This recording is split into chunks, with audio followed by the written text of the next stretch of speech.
ನಮಸ್ಕಾರ ಗೆಳೆಯರಿ, stock market Kannada ಚಾನಲ್ಗೆ ಸ್ವಾಗತ ಸುಸ್ವಾಗತ. ಗೆಳೆಯರಿ, ವಿಡಿಯೋದಲ್ಲಿ ಮಾರ್ಕೆಟ್ಗೆ ಸಂಬಂಧಪಟ್ಟಂತೆ ಹಾಗೂ ಕೆಲವು ಇಂಡಿವಿಜುವಲ್ ಸೆಕ್ಟರ್ಗೆ ಸಂಬಂಧಪಟ್ಟಂತೆ ಕೆಲವು ನ್ಯೂಸ್ ಗಳನ್ನ ತಿಳ್ಕೊಳ್ಳುವಂತ ಪ್ರಯತ್ನ ಮಾಡೋಣ. ಎಸ್ಪೆಷಲಿ ಇಲ್ಲಿ ಡೊನಾಲ್ಡ್ ಟ್ರಂಪ್ ಕಡೆಯಿಂದ ಒಂದು ಸೆಕ್ಟರ್ಗೆ ಬ್ಯಾಡ್ ನ್ಯೂಸ್ ಬಂದಿದೆ, ಅದ್ರ ಬಗ್ಗೆ ಕೂಡ ತಿಳ್ಕೊಳ್ಳೋಣ. ಜೊತೆಗೆ ಇದರಿಂದ ಇಂಪ್ಯಾಕ್ಟ್ ಎಷ್ಟರ ಮಟ್ಟಿಗೆ ಆಗ್ಬಹುದು ಅದನ್ನ ತಿಳ್ಕೊಳ್ಳೋದು ನಮಗೆ ತುಂಬಾ ಇಂಪಾರ್ಟೆಂಟ್. ಅದ್ರ ಬಗ್ಗೆ ಕೂಡ ಕೆಲವು ವಿಚಾರಗಳನ್ನ ತಿಳ್ಕೊಳ್ಳುವಂತ ಪ್ರಯತ್ನ ಮಾಡೋಣ. ಮೊದಲಿಗೆ ಡಿಸ್ಕ್ಲೇಮರ್ ಕೊಡ್ಲಿಕ್ಕೆ ಇಷ್ಟಪಡ್ತೀನಿ. ಇಲ್ಲಿ ಕೆಲವು ಸ್ಟಾಕ್ ಗಳನ್ನು ಕೂಡ ಮೆನ್ಷನ್ ಮಾಡಬಹುದು. ನಾನು ಉದಾಹರಣೆಗಾಗಿ ಯಾವುದೇ ಸ್ಟಾಕ್ ಅನ್ನು ಕೂಡ ನಾನು ರೆಕಮೆಂಡ್ ಮಾಡ್ತಿಲ್ಲ. ನೀವು ಫರ್ದರ್ ಸ್ಟಡಿ ಮಾಡಿ ಡಿಸಿಷನ್ ತಗೊಳ್ಬಹುದು. ಆಸ್ ಎಜುಕೇಶನಲ್ ಪರ್ಪಸ್ ನಾನು ಈ ವಿಡಿಯೋ ನಿಮ್ಮ ಮುಂದೆ ತರ್ತಾ ಇದ್ದೀನಿ. ಕ್ಲಿಯರ್ ನೋಡಬಹುದು. Trump keeps tariffs drum beat going with autos targeted next. Automobile sector ಗೆ ಸಂಬಂಧಪಟ್ಟಂತೆ ಈ ಅಪ್ಡೇಟ್ ಬಂದಿದೆ. ನೆಕ್ಸ್ಟ್ ಆಟೋಮೊಬೈಲ್ ಅಥವಾ ಆಟೋ ಸೆಕ್ಟರ್ ನ ಟಾರ್ಗೆಟ್ ಮಾಡ್ತಿದ್ದಾರೆ ಅಂತ, ಜೊತೆಗೆ ಯಾವತ್ತಿಂದ ಅನ್ನೋದು ಕೂಡ ನ್ಯೂಸ್ ಬಂದಿದೆ.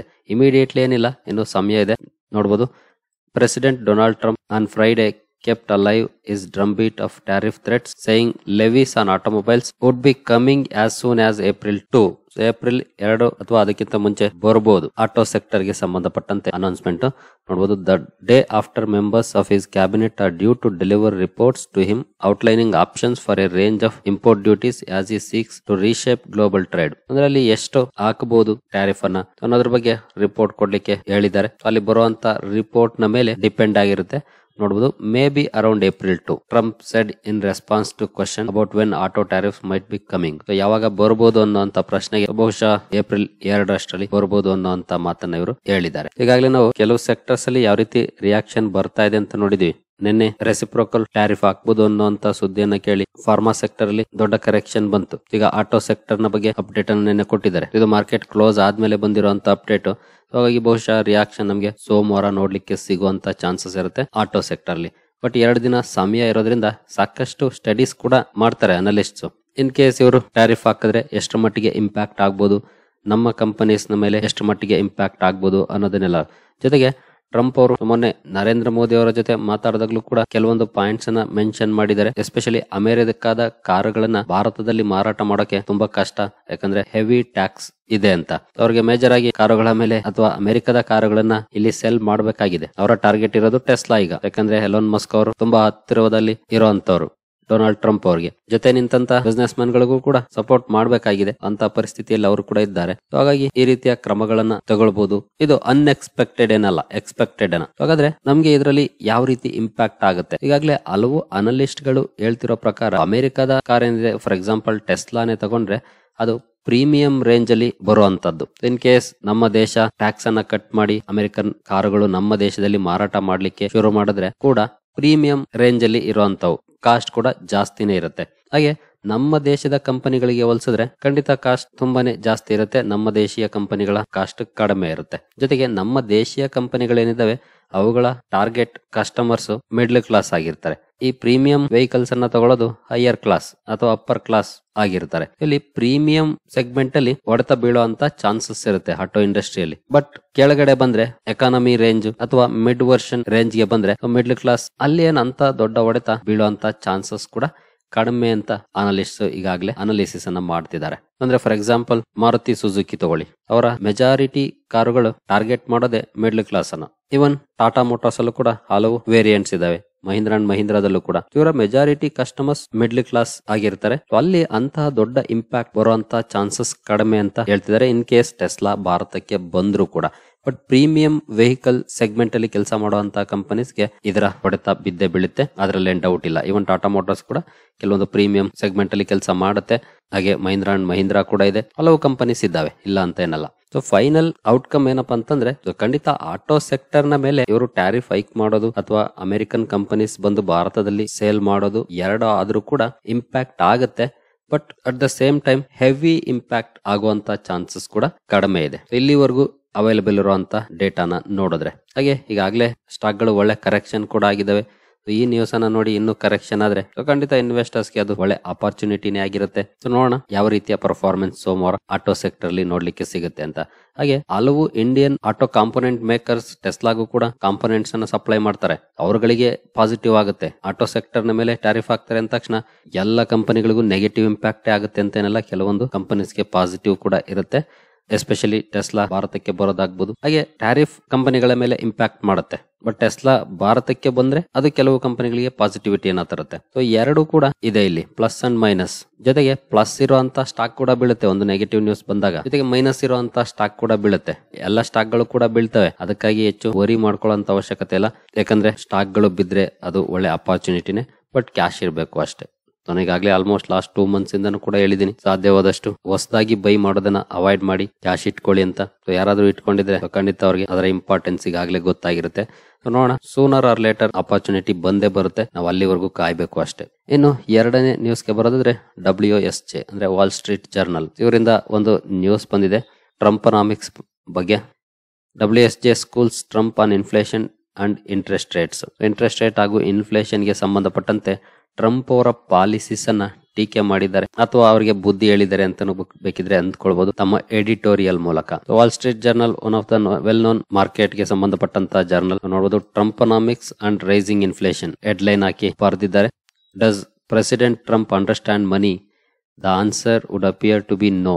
ಅವರೇ ಹೇಳಿದ್ದಾರೆ ಇವರು ಮನಿಯನ್ನ ಅರ್ಥ ಮಾಡ್ಕೊಳ್ಳಲ್ಲ ಅಂತ ತಮ್ಮ ಆರ್ಟಿಕಲ್ ಅಲ್ಲಿ. ಅಂದ್ರೆ ಟ್ರಂಪ್ ಅಲ್ಲ, WSJ ಎಡಿಟೋರಿಯಲ್ ಬೋರ್ಡ್.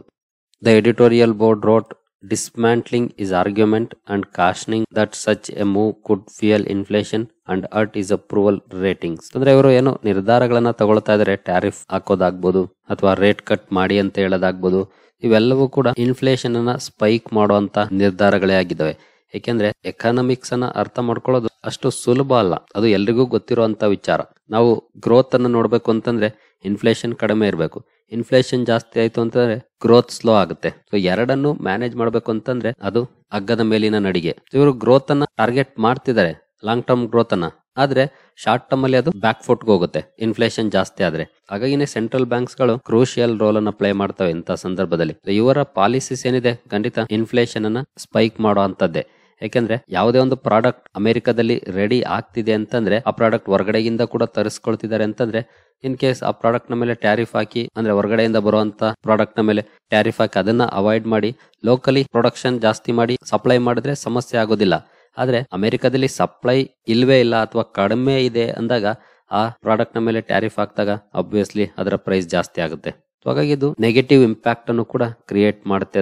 ಅದು ಎಕಾನಮಿಗೆ ಅಷ್ಟು ಒಳ್ಳೆ ಸುದ್ದಿ ಆಗೋದಿಲ್ಲ. ಅದು ಟ್ರಂಪ್ ಅವ್ರಿಗೂ ಕೂಡ ಗೊತ್ತಿದೆ, ಬಟ್ ಅವರ ವಿಷನ್ ಯಾವ ರೀತಿ ಇದೆಯೋ ಗೊತ್ತಿಲ್ಲ. ಒಟ್ನಲ್ಲಿ ಅವರು ಇವತ್ತಿಂದ ನೋಡ್ತಾ ಇದಾರೆ, ಮುಂದಿನ 6 ತಿಂಗಳದ್ ನೋಡ್ತಾ ಇಲ್ಲ ಅಥವಾ ವರ್ಷದ್ ನೋಡ್ತಾ ಇಲ್ಲ ಅಥವಾ ಬಿಯಾಂಡ್ ದಟ್ ನೋಡ್ತಾ ಇಲ್ಲ. ನಮ್ಮಲ್ಲೂ ಕೂಡ ಈ ರೀತಿಯ ಹಲವು ಮಾತುಗಳನ್ನ ಕೇಳಿದೀವಿ ಈ ಹಿಂದೆ. ಅಂದ್ರೆ 2022ರಲ್ಲಿ ಚೀನಾದ ಜೊತೆಗಿನ ಸಂಘರ್ಷ ಏನಾಯ್ತು, ಯಾಕೆ ಚೀನಾದ ವಸ್ತುಗಳನ್ನ ನಾವು ಬ್ಯಾನ್ ಮಾಡಬಾರ್ದು ಅನ್ನೋಂತ ಮಾತುಗಳು ಕೇಳಿ ಬರ್ತಾ ಇತ್ತು. ಸೋಷಿಯಲ್ ಮೀಡಿಯಾದಲ್ಲಿ ತುಂಬಾನೇ ದೊಡ್ಡ ಮಟ್ಟದಲ್ಲಿ ಡಿಸ್ಕಸ್ ಆಗ್ತಾ ಇತ್ತು. ಬಟ್ ಅಷ್ಟು ಈಸಿ ಅಲ್ಲ ಬ್ಯಾನ್ ಮಾಡೋದು ಅನ್ನೋದನ್ನ ನಾನು ನನ್ನ ವಿಡಿಯೋಗಳಲ್ಲೂ ಕೂಡ ಎಕ್ಸ್ಪ್ಲೈನ್ ಮಾಡಿದ್ದೆ. ಅವಾಗಿಂದ ಚಾನಲ್ ನೋಡ್ತಿರೋರಿಗೆ ಖಂಡಿತ ಇದ್ರ ಬಗ್ಗೆ ಗೊತ್ತಿರುತ್ತೆ. ಇನ್ ಕೇಸ್ ಆ ರೀತಿ ಅಗ್ರೆಸಿವ್ ಆಗಿ ಡಿಸಿಷನ್ ತಗೊಂಡ್ವಿ ಅಂತಂದ್ರೆ ನಮ್ಮ ಇನ್ಫ್ಲೇಷನ್ ಜಾಸ್ತಿ ಆಗೋದು, ಜೊತೆಗೆ ನಮ್ಮ ಗ್ರೋತ್ ಸ್ಲೋ ಆಗೋದು. ಹಾಗಾಗಿ ನಾವು ಗ್ರಾಜುಯಲ್ ಆಗಿ ಫಸ್ಟ್ ನಾವು ನಮಗೆ ಬೇಕಾದಂತ ವಸ್ತುಗಳನ್ನ ತಯಾರಿಕೆ ಮಾಡ್ಕೊಳ್ಳೋದನ್ನ ಸ್ಟಾರ್ಟ್ ಮಾಡ್ಬೇಕು. ನಾವು ಸ್ಟಾರ್ಟ್ ಮಾಡ್ಕೊಂಡ ಮೇಲೆ ಗ್ರಾಜುಯಲ್ ಆಗಿ ಅಪ್ ಆಗ್ತಾ ಆಗ್ತಾ ಆಟೋಮೆಟಿಕ್ ಆಗಿ ಸ್ಟಾಪ್ ಆಗುತ್ತೆ. ಒಂದ್ ಸಿಂಪಲ್ ಉದಾಹರಣೆ ತಗೊಳ್ಳೋದಾದ್ರೆ, ಫಸ್ಟ್ ನಾವು ನಮ್ಮ ಫುಡ್ ಅನ್ನ ಬೆಳ್ಕೊಳ್ಳೋದನ್ನ ಸ್ಟಾರ್ಟ್ ಮಾಡ್ಬೇಕು, ಆಮೇಲೆ ನಾವು ಇಂಪೋರ್ಟ್ ಅನ್ನ ಸ್ಟಾಪ್ ಮಾಡಬಹುದು ಆಟೋಮೆಟಿಕ್ ಆಗಿ. ನಮಗೆ ಬೇಕಾಗಿರುವಂತ ಫುಡ್ ಗ್ರೈನ್ಸ್ ಅನ್ನ ಅಥವಾ ನಮ್ಮ ಆಹಾರಕ್ಕೆ ಬೇಕಾದಂತ ಪದಾರ್ಥಗಳನ್ನ ನಾವು ಬೆಳ್ಕೊಳ್ಳದೇನೆ ಇಂಪೋರ್ಟ್ ಅನ್ನ ಬ್ಯಾನ್ ಮಾಡಿದ್ರೆ ಏನಾಗುತ್ತೆ, ಹಸಿವಿನಿಂದ ಸಾಯ್ಬೇಕಾಗುತ್ತೆ. ಅದೇ ಪರಿಸ್ಥಿತಿ ಬರೋದು ಸುಮ್ನೆ ಎಮೋಷನಲಿ ಡಿಸಿಷನ್ ಗಳನ್ನ ತಗೊಂಡ್ರೆ. ಹಾಗಾಗಿ ದೇಶಗಳು ಅವೆಲ್ಲವನ್ನು ಕೂಡ ನೋಡಿನೇ ಡಿಸಿಷನ್ ತಗೊಳ್ಳೋದು. ಬಟ್ ಇಲ್ಲಿ ಅಗ್ರೆಸಿವ್ ಆಗಿ ಡಿಸಿಷನ್ ತಗೊಳ್ತಾ ಇದಾರೆ, ಅದು ಎಲ್ಲಿಗೆ ಹೋಗಿ ನಿಲ್ಲುತ್ತಾ ಗೊತ್ತಿಲ್ಲ. ಸೊ ನೋಡೋಣ. ಇನ್ನು ನೆಕ್ಸ್ಟ್ ನ್ಯೂಸ್ಗೆ ಬರೋದಾದ್ರೆ, Meta says its 50,000 km subsea cable project will accelerate India's digital infrastructure growth. 50,000 kilometre subsea cable project ಅನ್ನ ಅನೌನ್ಸ್ ಮಾಡಿದೆ ಮೆಟಾ ಅಥವಾ ಫೇಸ್ಬುಕ್ ಅಂತ ಹೇಳ್ಬೋದು. Facebook parent Meta's project Waterworth 50,000 km subsea cable project connecting India, the United States and other regions. ನಿನ್ನೆ ಸ್ವತಃ company announcement ಅನ್ನ ಮಾಡಿದೆ. February 14ನೇ ತಾರೀಕು ದೊಡ್ಡ ಮಟ್ಟದ ಇನ್ವೆಸ್ಟ್ಮೆಂಟ್ ಅನ್ನ ಮೆಟಾ ಮಾಡ್ತಾ ಇದೆ ಡಿಜಿಟಲ್ ಇನ್ಫ್ರಾಸ್ಟ್ರಕ್ಚರ್ ಗೆ ಸಂಬಂಧಪಟ್ಟಂತೆ. ನೆಕ್ಸ್ಟ್ ಪಾಯಿಂಟ್ ಗೆ ಬರೋದಾದ್ರೆ ಕುಂಭಮೇಳದ ಬಗ್ಗೆ, ಮಹಾಕುಂಭ ಬಗ್ಗೆ 50 crore still counting. How divine convergence in Mahakumbh has turned into economic powerhouse. 50 ಕೋಟಿ ಜನ ಇಲ್ಲಿವರೆಗೂ ಮಹಾಕುಂಭಕ್ಕೆ ವಿಸಿಟ್ ಮಾಡಿದ್ದಾರೆ, ಅಷ್ಟು ಜನ ಅಲ್ಲಿ ಸ್ನಾನವನ್ನ ಮಾಡಿದ್ದಾರೆ ಅನ್ನುವಂಥದ್ದು. 50 ಕೋಟಿ ಜನ ಅಲ್ಲಿಗೆ ವಿಸಿಟ್ ಮಾಡಿದ್ದಾರೆ ಅಂತಂದ್ರೆ ಅಲ್ಲಿ ಎಷ್ಟು ಟ್ರಾನ್ಸಾಕ್ಷನ್ಸ್ ಆಗಿರ್ಬೋದು. ಮಹಾಕುಂಭದಲ್ಲೇ ಅಷ್ಟೇ ಅಲ್ಲ, ಅಲ್ಲಿಗೆ ಹೋಗೋವರೆಗೂ ದಾರಿಯುದ್ದಕ್ಕೂ ಎಷ್ಟು ಸ್ಪೆಂಡಿಂಗ್ ಅನ್ನ ಜನ ಮಾಡಿರ್ತಾರೆ. ತುಂಬಾ ಜನ ಈ ಮಹಾಕುಂಭ ಸ್ಟಾರ್ಟ್ ಆದಾಗ ಟೀಕೆ ಮಾಡಿದಂತವ್ರು ಇದ್ದಾರೆ. ಓಕೆ, ಅವ್ರಿಗೆ ನಂಬಿಕೆ ಇಲ್ಲ ಅಂದ್ರೆ ಮಾಡ್ಕೊಳ್ಬಹುದು. ಬಟ್ ಯಾವುದೇ ಒಂದು ಇವೆಂಟ್ ಆದಾಗ, ಈ ರೀತಿಯ ದೊಡ್ಡ ಮಟ್ಟದ ಇವೆಂಟ್ ಆದಾಗ ಅಲ್ಲಿ ಒಂದು ಎಕಾನಮಿ ಸೃಷ್ಟಿ ಆಗುತ್ತೆ. ನಾನು ಈ ಹಿಂದೆ ರಾಮ ಮಂದಿರದ ಬಗ್ಗೆ ಕವರ್ ಮಾಡಿದಾಗ, ಅಲ್ಲಿ ಆಗುವಂತ ಡೆವಲಪ್ಮೆಂಟ್ ಗಳ ಬಗ್ಗೆ ಕವರ್ ಮಾಡಿದಾಗ, ಅದರಿಂದ ಬೆನಿಫಿಟ್ ಸಿಗುವಂತ ಸ್ಟಾಕ್ ಗಳ ಬಗ್ಗೆ ಕವರ್ ಮಾಡಿದಾಗಲೂ ಕೂಡ ಎಕ್ಸ್ಪ್ಲೈನ್ ಮಾಡಿದ್ದೀನಿ ಇದನ್ನ. ಅದು ಒಂದು ದೇವಸ್ಥಾನ ಮಾತ್ರ ಆಗಿರೋದಿಲ್ಲ, ಆ ದೇವಸ್ಥಾನದ ಸುತ್ತ ಒಂದು ಎಕಾನಮಿ ಸೃಷ್ಟಿ ಆಗುತ್ತೆ. ಅದರಿಂದ ಸಾವಿರಾರು ಕುಟುಂಬಗಳು ಜೀವನವನ್ನ ನಡೆಸ್ತಾರೆ ಅಂತ. ಇಲ್ಲೂ ಕೂಡ ಅಷ್ಟೇ, ಬಹುಶಃ ನೀವು ಕೂಡ ಸೋಷಿಯಲ್ ಮೀಡಿಯಾದಲ್ಲಿ ನೋಡಿರ್ತೀರಿ, ಯಾರೋ ಒಬ್ಬ ಬೇವಿನ ಕಡ್ಡಿಗಳನ್ನ ಮಾರಾಟ ಮಾಡಿ ಅಲ್ಲುಜ್ಜೋದಕ್ಕೆ 30,000 40,000 ಸಂಪಾದನೆ ಮಾಡಿದೀನಿ ಅಂತ ಹೇಳೋರ್ನ, ಹಾಗೆ ಇನ್ನೊಬ್ಬ ಯಾರೋ ಬರೀ ಹಣೆಗೆ ಗಂಧವನ್ನ ಇಡೋರು 50,000 60,000 ಸಂಪಾದನೆ ಮಾಡಿದೀನಿ ಅಂತ ಹೇಳೋರ್ನ. ಸೊ ಒಂದು ಎಕಾನಮಿ ಸೃಷ್ಟಿ ಆಗುತ್ತೆ. ಅದರಿಂದ ಖಂಡಿತ ಸಾವಿರಾರು ಜನರಿಗೆ ಲಾಭ ಕೂಡ ಆಗುತ್ತೆ. ಸಾವಿರಾರು ಅನ್ನೋದಕ್ಕಿಂತ ಇಲ್ಲಿ ಲಕ್ಷಾಂತರ ಜನರಿಗೆ ಲಾಭ ಅಂತೂ ಆಗಿದೆ ಅಂತಾನೆ ಹೇಳ್ಬೋದು. 45 ಕೋಟಿ ಇವರು ಎಕ್ಸ್ಪೆಕ್ಟ್ ಮಾಡಿದ್ರು, ಈಗಾಗಲೇ 55ರಿಂದ 60 ಕೋಟಿ ಹೋಗ್ಬೋದು ಅನ್ನೋಂಥದ್ದು ನೆಕ್ಸ್ಟ್ ಕನ್ಕ್ಲೂಷನ್ ಅಷ್ಟರಲ್ಲಿ. ಅಂದ್ರೆ ಶಿವರಾತ್ರಿ ದಿನ ಲಾಸ್ಟ್ ಆಗುತ್ತೆ, ಅಷ್ಟರಲ್ಲಿ 55ರಿಂದ 60 ಕೋಟಿ ತಲುಪಬಹುದು ಅನ್ನೋಂತ ಎಕ್ಸ್ಪೆಕ್ಟೇಷನ್ಸ್ ಇದೆ. ಸೊ ಒಬ್ಬ ವ್ಯಕ್ತಿ, ಫಾರ್ ಎಕ್ಸಾಂಪಲ್ ಯಾರೋ ಒಬ್ಬ ವ್ಯಕ್ತಿ ಬಂದವರು 1,000 ಖರ್ಚು ಮಾಡಿದ್ದಾನೆ ಅಂತಂದ್ರೂ ಕೂಡ ಎಷ್ಟು ದೊಡ್ಡ ಮಟ್ಟದ ಖರ್ಚುಗಳು ಇಲ್ಲಿ ಆಗಿರುತ್ತೆ ಅನ್ನೋದನ್ನ ಲೆಕ್ಕ ಹಾಕೊಳ್ಬಹುದು. ಏನೋ ನೆಕ್ಸ್ಟ್ ಪಾಯಿಂಟ್ ಗೆ ಬರೋದಾದ್ರೆ, ಎಸ್ಪೆಷಲಿ ಮಾರ್ಕೆಟ್ ಕರೆಕ್ಷನ್ಸ್ ಗೆ ಸಂಬಂಧಪಟ್ಟಂತೆ, market corrections are normal, opportunities for multibaggers remain, suggest experts. Market correction ಖಂಡಿತ ನಾರ್ಮಲ್, ನಾನು ಕೂಡ ಯಾವಾಗ್ಲೂ ಹೇಳ್ತಾ ಇರ್ತೀನಿ. ಬಟ್ ಈ ಸಲ ಎಸ್ಪೆಷಲಿ ಹೊಸೊಬ್ಬರಿಗೆ ತುಂಬಾನೇ ಚಾಲೆಂಜಿಂಗ್ ಅನಿಸ್ತಾ ಇದೆ ಅಷ್ಟೇ. ಹಳಬ್ರಿಗೆ ಈಗಾಗ್ಲೇ ಗೊತ್ತಿದೆ, ಅವರು ತಲೆನೇ ಕೆಡಿಸ್ಕೊಳ್ಳೋದಿಲ್ಲ. ಬಟ್ ಯಾರೆಲ್ಲ ಲಾಸ್ಟ್ 1 year ಇಂದ ಈಚೆ ಮಾರ್ಕೆಟ್ಗೆ ಎಂಟರ್ ಆಗಿದ್ರು, ಅವ್ರಿಗೆ ಖಂಡಿತ ಬ್ಯಾಡ್ ಟೈಮ್ ಅಂತಾನೆ ಹೇಳ್ಬೋದು. ಇದು ಈ ಬ್ಯಾಡ್ ಟೈಮ್ ಅನ್ನ ನೀವು ಸಕ್ಸಸ್ಫುಲ್ ಆಗಿ ಮಾರ್ಕೆಟ್ ಅಲ್ಲಿ ಕಳೆದಿದ್ದೀರಿ ಅಂತಂದ್ರೆ ಖಂಡಿತ ನಿಮ್ಗೆ ಲೈಫ್ ಟೈಮ್ ಎಕ್ಸ್ಪೀರಿಯನ್ಸ್. ಇನ್ನೆಂತ ದೊಡ್ಡ ಕ್ರಾಶ್ ಬಂದ್ರು ಕೂಡ ನೀವು ಹೆದರಿಕೊಳ್ಳೋದಿಲ್ಲ, ಆರಾಮಾಗಿರ್ತೀರಿ. ಖಂಡಿತ ನಮಗೂ ಕೂಡ ಬೇಜಾರಾಗುತ್ತೆ, ಯಾಕೆಂತಂದ್ರೆ ಪ್ರತಿದಿನ ನಮ್ಮ ಪೋರ್ಟ್ಫೋಲಿಯೋದಲ್ಲಿ ಮೈನಸ್ ಆಗೋದನ್ನ ನೋಡೋದಕ್ಕೆ ಯಾರಿಗ್ ತಾನೇ ಖುಷಿ ಆಗುತ್ತೆ ಹೇಳಿ? ಯಾರಿಗೂ ಕೂಡ ಖುಷಿ ಆಗೋದಿಲ್ಲ. ಬಟ್ ಮಾರ್ಕೆಟ್ ಅಲ್ಲಿ ಇದ್ದ ಮೇಲೆ ಇದು ಕಾಮನ್, ಅದನ್ನ ನಾವು ಅಕ್ಸೆಪ್ಟ್ ಮಾಡ್ಕೊಳ್ಬೇಕು. ಅಕ್ಸೆಪ್ಟ್ ಮಾಡ್ಕೊಂಡು ಮುಂದುವರೆದ್ರೆ ಮಾತ್ರ ಮಾರ್ಕೆಟ್ ಅಲ್ಲಿ ಒಳ್ಳೆ ರಿಟರ್ನ್ಸ್ ಅನ್ನ ಗಳಿಸ್ಲಿಕ್ಕೆ ಆಗೋದು, ಸಸ್ಟೈನ್ ಆಗ್ಲಿಕ್ಕೆ ಆಗೋದು. ಇನ್ ಕೇಸ್ ನಿಮ್ಗೆ ಅದನ್ನ ಅಕ್ಸೆಪ್ಟ್ ಮಾಡ್ಕೊಳಕ್ ಆಗಿಲ್ಲ ಅಂತಂದ್ರೆ ಖಂಡಿತ ನೀವು ಬೇರೆ ಇನ್ವೆಸ್ಟ್ಮೆಂಟ್ ಅವೆನ್ಯೂ ನೋಡ್ಕೊಳ್ಬೇಕಾಗುತ್ತೆ. ಫಾರ್ ಎಕ್ಸಾಂಪಲ್ ರಿಯಲ್ ಎಸ್ಟೇಟ್ ಅಲ್ಲಿ ಇನ್ವೆಸ್ಟ್ ಮಾಡೋದಾಗ್ಬೋದು, ಅಥವಾ ಗೋಲ್ಡ್ ಅಲ್ಲಿ ಇನ್ವೆಸ್ಟ್ ಮಾಡೋದಾಗ್ಬೋದು. ಈ ರೀತಿ ಬೇರೆ ಇನ್ವೆಸ್ಟ್ಮೆಂಟ್ ಅವೆನ್ಯೂಸ್ ಅನ್ನ ನೋಡ್ಕೊಳ್ಬೇಕಾಗುತ್ತೆ, ಸ್ಟಾಕ್ ಮಾರ್ಕೆಟ್ ಅನ್ನ ಬಿಟ್ಟು. ಜೊತೆಗೆ ಇಂತ ಮಾರ್ಕೆಟ್ ಕರೆಕ್ಷನ್ ಗಳೇ ಮಲ್ಟಿಬ್ಯಾಗರ್ ರಿಟರ್ನ್ಸ್ ನ ಪಡ್ಕೊಳ್ಳುವಂತ ಅಪಾರ್ಚುನಿಟಿಯನ್ನ ಕೊಡೋದು. ಬಟ್ ಎಲ್ಲಿಂದ ರಿಕವರ್ ಆಗುತ್ತೆ ಅದನ್ನ ಯಾರು ಹೇಳಿಕ್ ಆಗೋದಿಲ್ಲ. ಸರ್ಟೈನ್ ಟೈಮ್ ನಾವು ವೆಯ್ಟ್ ಮಾಡಬೇಕಾಗುತ್ತೆ. ವೆಯ್ಟ್ ಮಾಡಿದ್ಮೇಲೆ ಒಳ್ಳೆ ದಿನಗಳು ಬರೋದು. ಅಲ್ಲಿವರೆಗೂ ತಾಳ್ಮೆ ತುಂಬಾ ಇಂಪಾರ್ಟೆಂಟ್ ಆಗುತ್ತೆ. ಸರಿ ಗೆಳೆಯರೆ, ಈ ವಿಡಿಯೋ ನಿಮ್ಗೆ ಇಷ್ಟ ಆಗಿದೆ ಅಂದ್ಕೊಳ್ತೀನಿ. ಮುಂದಿನ ವಿಡಿಯೋದಲ್ಲಿ ಸಿಗೋಣ. ಅಲ್ಲಿವರೆಗೂ ಜೈ ಹಿಂದ್, ಜೈ ಕರ್ನಾಟಕ.